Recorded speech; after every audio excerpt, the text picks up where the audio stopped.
In this video, I am going to show you how to do front pull-through braids. I'm going to offer some tips and tricks on how to get a clean pancake pull-through braid, as well as show you how to take the style out at the end of the day without damaging the hair.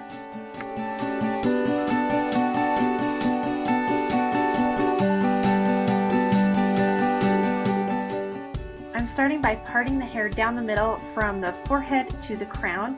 We're also going to part off a section on the side that's about halfway up from the ear and then back on the crown as well. I'll just loosely secure both of these areas as I'm going to come back to them, and then I will secure the back part in a ponytail to keep it out of the way. So this next part is mostly going to be parting out the hair. This is what takes the most time in this hairstyle. I'm going to do 5 to 6 ponytails from front to back. In the picture I did 5 ponytails. In this video tutorial I'm doing 6. It just depends on your personal preference. So to get a good clean pull-through braid on a toddler, you want to take small sections. I'm taking 1/2 inch to 1 inch sections. You'll notice that the hair is damp and that I'm combing out each section before I put the rubber band or elastic in.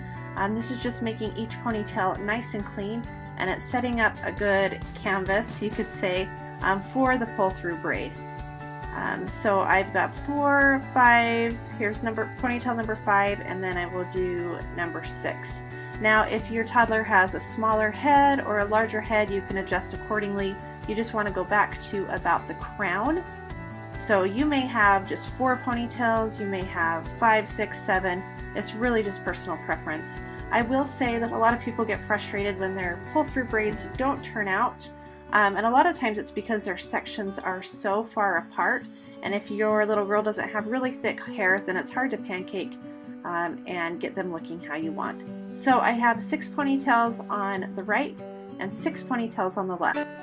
From here I'm going to take the first ponytail, I'm going to split it in half, bring it around the second ponytail, and simply add it to the third ponytail.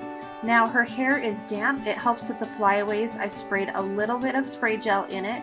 You don't want it sopping wet, but you don't want it all the way dry. So I'm just going to simply add an elastic here, and then to get a really cute pancake look, I'm going to sort of feather the hair.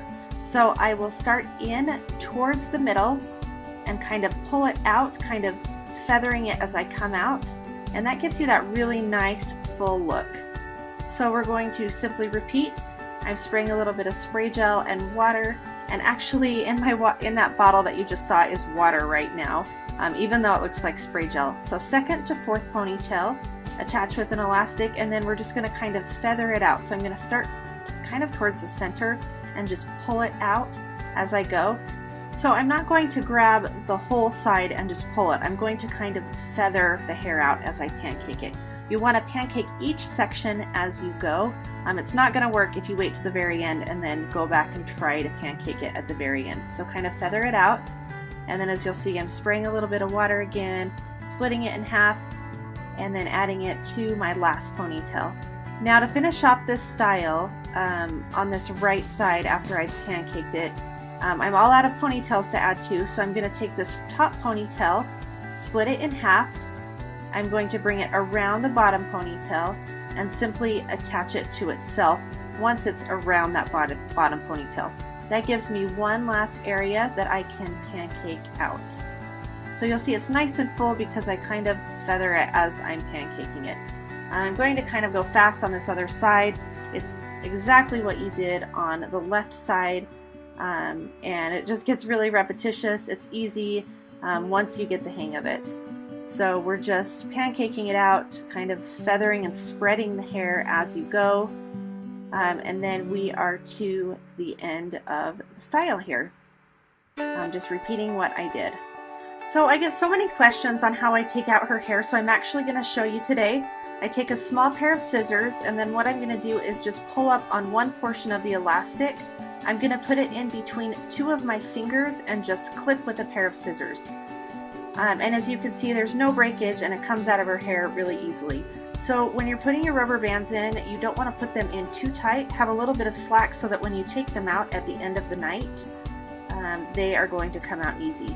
Now I pull it away from her head because I don't want to accidentally get a few hairs in with the scissors. I know some people use a seam ripper, but I like to pull it up and away from the hair so that I ensure that I'm not going to clip any of the hair. Also, by doing the hair damp and keeping those ponytails clean, it's easy to pull the rubber band up without having other little hairs in the way when you're trying to clip it out. So this particular style probably takes us a minute or two to take out at the end of the night. And as you can see, it was pretty easy to do. So here's a recap of our look that we did today. We hope that you enjoyed it. If you did, please give us a thumbs up. Don't forget to subscribe, and we will see you next week. Big robot! Out of... Oh, we're done.